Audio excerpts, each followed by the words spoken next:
Primeiro, boa tarde a todos. Queria agradecer, primeiramente, à organização do evento, ao convite, agradecer a presença, né, dos companheiros de painel e a presença de todos aqui, né, nesse dia, nesse debate, que realmente, como o senhor colocou, é um debate mais técnico, mas que é realmente importante e está são casos, né? Na verdade, o senhor citou alguns casos que estão realmente em discussão no judiciário brasileiro atualmente e que vão implicar, dependendo da decisão e do rumo que for tomado,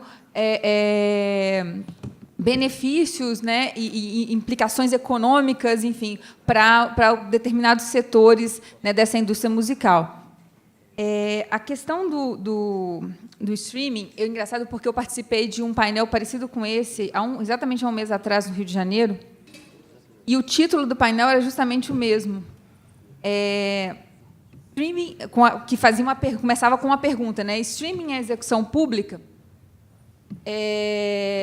Eu, como boa advogada, eu respondo que depende.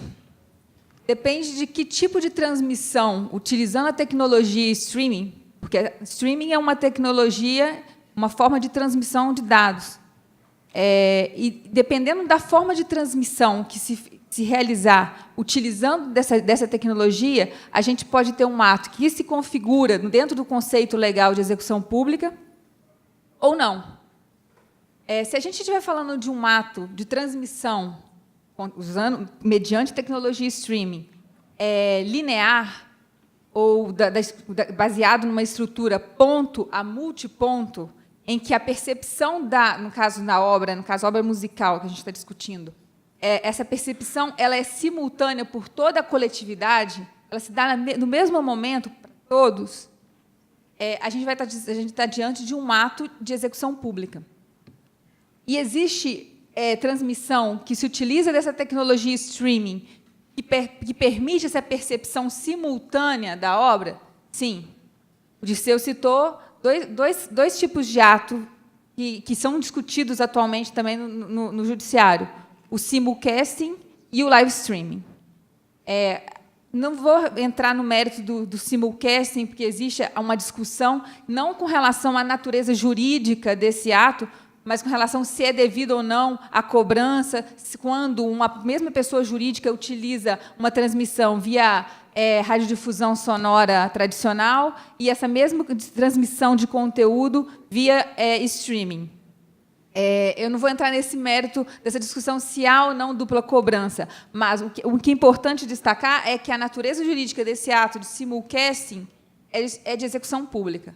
Por quê? Porque a transmissão da obra musical ela vai se dar num momento e a percepção coletiva daquela obra vai se dar simultaneamente. Não existe a interatividade, que é justamente o elemento que citou o Dirceu, que caracteriza o outro tipo de transmissão que também se utiliza da tecnologia streaming, que é o que a jurisprudência vem chamando de streaming interativo, que é aquele que permite que o usuário, individualmente, escolha o momento e o local de ouvir ou perceber aquela obra musical.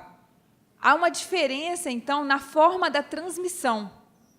Quer dizer que, assim, então, o streaming, que é a tecnologia, e aí eu ressalto de novo por que eu falo que depende, o streaming é meramente a tecnologia utilizada. O que se tem que verificar é a forma da transmissão desses dados, para fins de qualificação dessa transmissão, como execução pública ou não. Então, assim, o que existe hoje é um problema de enquadramento, porque se a gente tem que existem tipos de transmissão via streaming, como o simulcasting, como o live streaming, que são execução pública e se enquadram no conceito legal de execução pública, onde estaria o enquadramento dos direitos, dos atos de transmissão que são feitos mediante tecnologia streaming, só que de forma interativa? Se ele não se enquadra na execução pública, onde ele se enquadraria? Essa é a discussão que está em aberto. Existem posições que entendem que existe uma lacuna no direito brasileiro e que haveria necessidade de uma alteração da legislação, mas, no meu entendimento, existe dentro da Lei de Direito Autoral brasileira uma modalidade de exploração do direito autoral além da execução pública, porque o autor e o artista ele possui vários direitos patrimoniais. A execução pública é um exemplo, mas existe dentro da lei outras modalidades de exploração da obra. E, no meu entendimento, o streaming interativo, pela forma como se dá a transmissão, ele se enquadra num conceito jurídico já existente na lei, um conceito, uma modalidade de exploração já existente, autônoma, independente e distinta da execução pública, que a jurisprudência vem já se referindo e citando nas suas decisões, os tribunais já vem citando essa modalidade de direito do autor e denominando essa modalidade de distribuição eletrônica ou distribuição interativa. Existe um preceito legal que dispõe justamente de atos de transmissão em que existe o elemento essencial que a jurisprudência vem destacando e que eu também concordo, que diferencia o streaming interativo do não interativo, que é a interatividade, que é a possibilidade do usuário ele escolher o momento, interagir com a obra, e escolher o momento e o local em que ele vai ouvir aquela obra musical. Esse direito ele existe. A origem desse direito vem de, enfim, quem é da área jurídica já deve ter escutado, já deve ter ouvido falar dos tratados OMP de 1996, também denominados de tratados internet. Foram tratados que surgiram justamente de uma discussão internacional na tentativa de adequar o direito autoral às novas tecnologias. O Brasil ele não é signatário desse tratado, mas, em 98, quando da discussão da atual lei de direito autoral, no processo legislativo para a reforma da lei, se discutiu muito a necessidade de adaptação da legislação brasileira também às novas tecnologias, à luz dos tratados internacionais. Então, mesmo que o Brasil não seja signatário desse tratado em específico, os tratados OMP, ou tratados internet de 1996, o legislador brasileiro ele se preocupou, de certa maneira, em incorporar preceitos e conceitos construídos nesse tratado. E esse direito de distribuição eletrônica que eu me referi, eles precisamente contém os elementos do direito que internacionalmente é conhecido como Making Available to the Public Right, que é um direito que foi criado pelos tratados OMP como modalidade de exploração na internet. É óbvio que, em 96, quando da discussão dos tratados, as tecnologias digitais que existiam naquele momento não eram um streaming interativo, mas já havia uma preocupação que as novas tecnologias que surgiam no âmbito da internet traziam uma possibilidade de interação do usuário com a obra bem distinta das formas de comunicação pública tradicionais. E foi por isso que se foi construindo um conceito novo. E o elemento essencial desse conceito é justamente a interatividade, que está presente no jeito de distribuição eletrônica ou interativa que existe na lei. Sinceramente, existe muita discussão com relação, o senhor colocou dos dois lados, existem muitos interesses em questão nesse debate.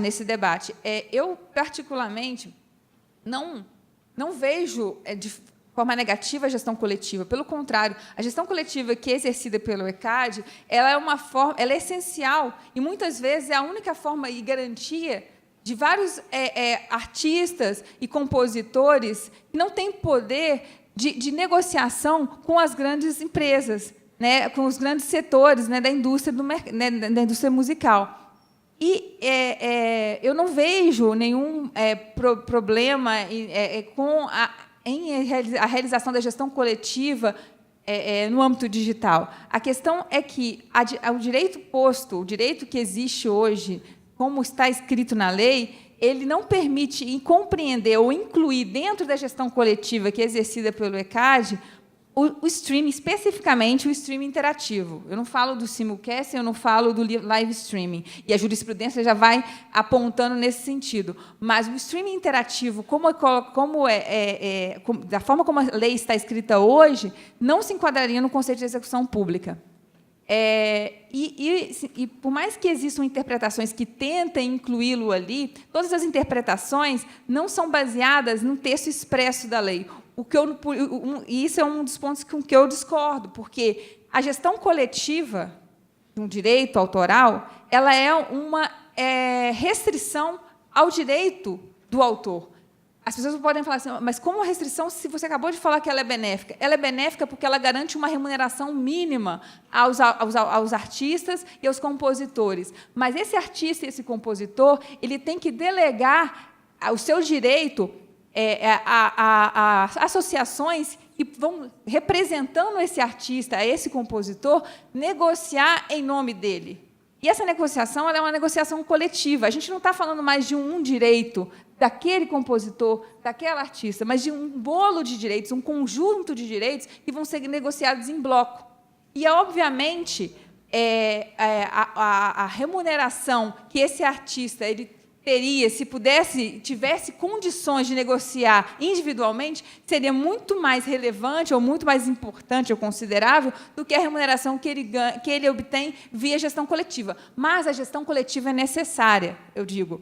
Ela é uma restrição ao direito nesse sentido. Por quê? Porque o autor, o compositor, o artista, ele não tem como negociar individualmente.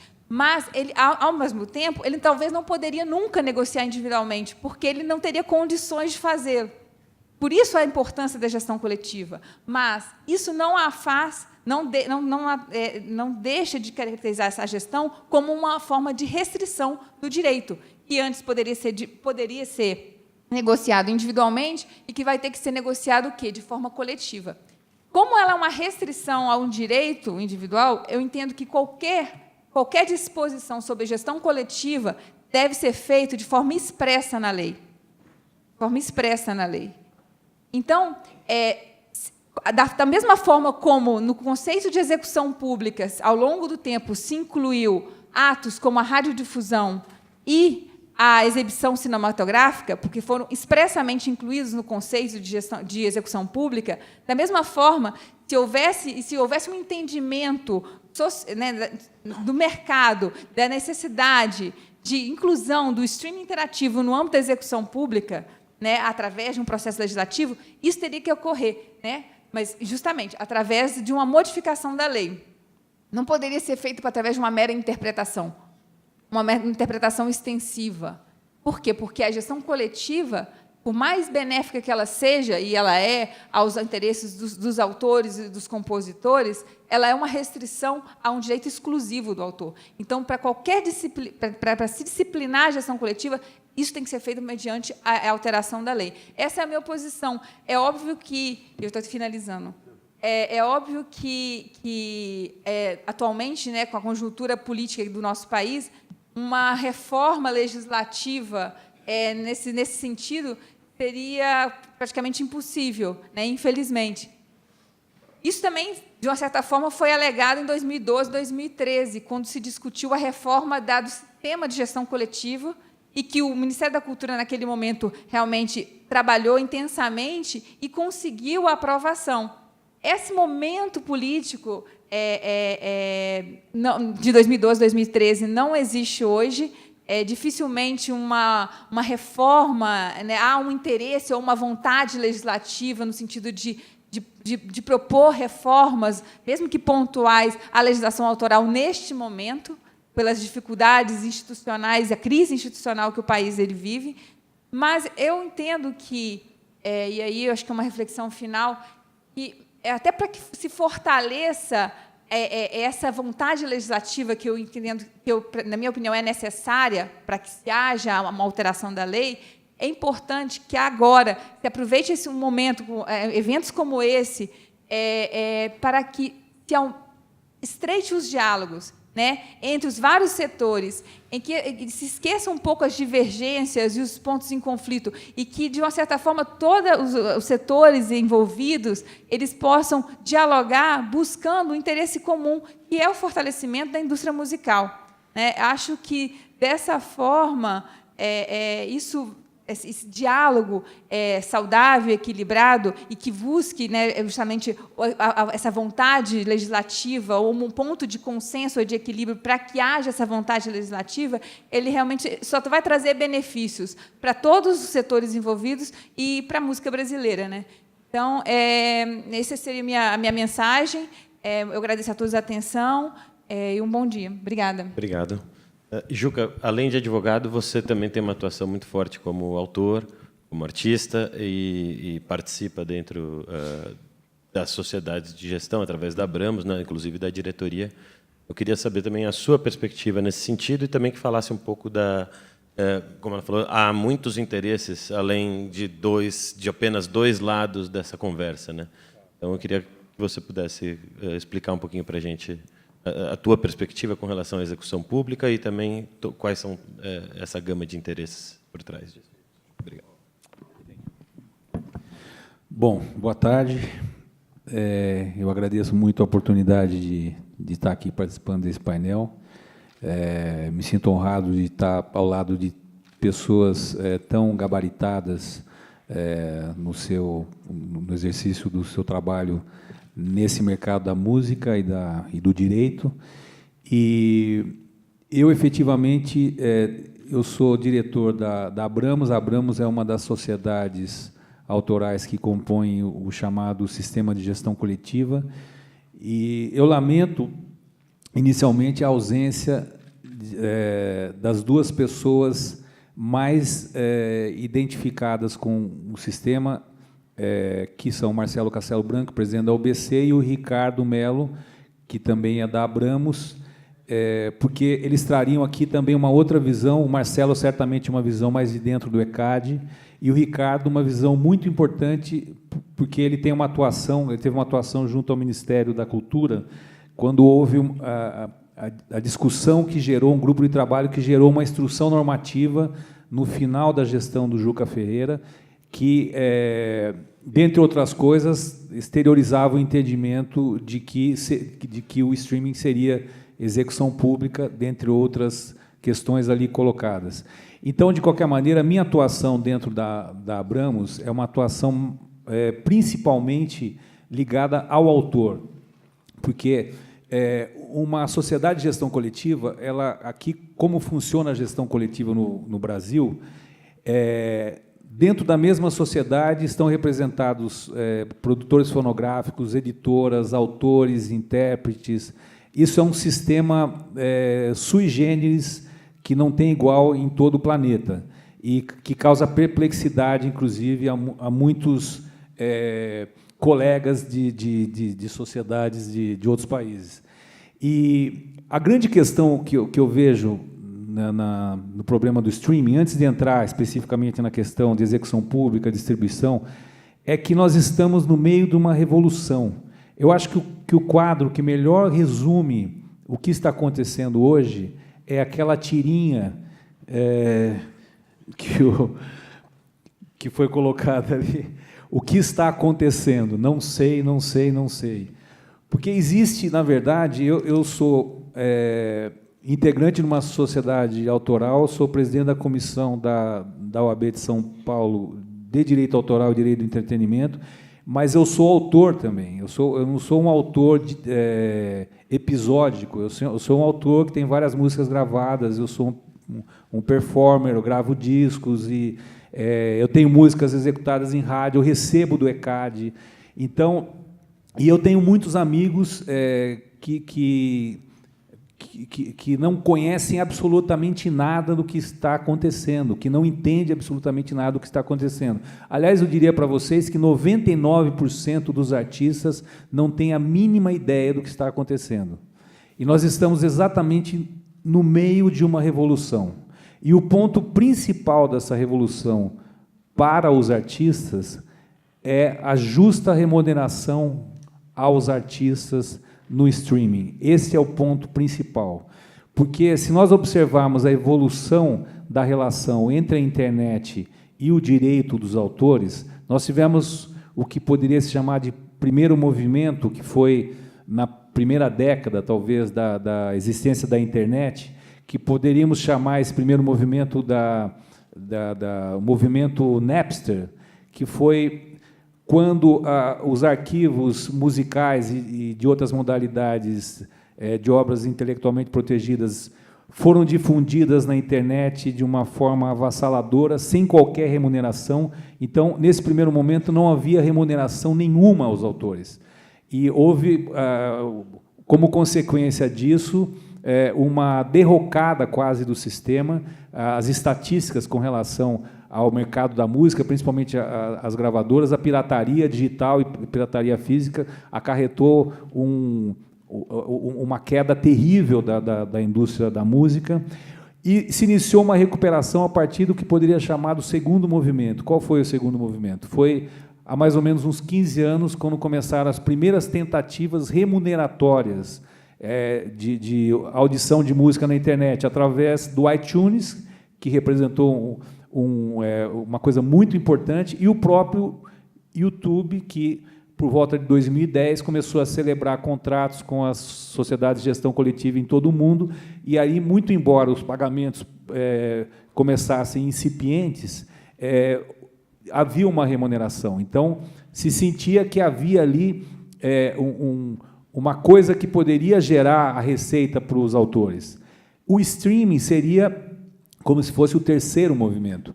E o movimento mais importante, porque é o movimento que nós podemos vislumbrar um pagamento justo aos autores, que ainda é apenas uma imagem, porque o que se pratica hoje no mercado, em relação aos autores, é um pagamento absolutamente ridículo e irrisório.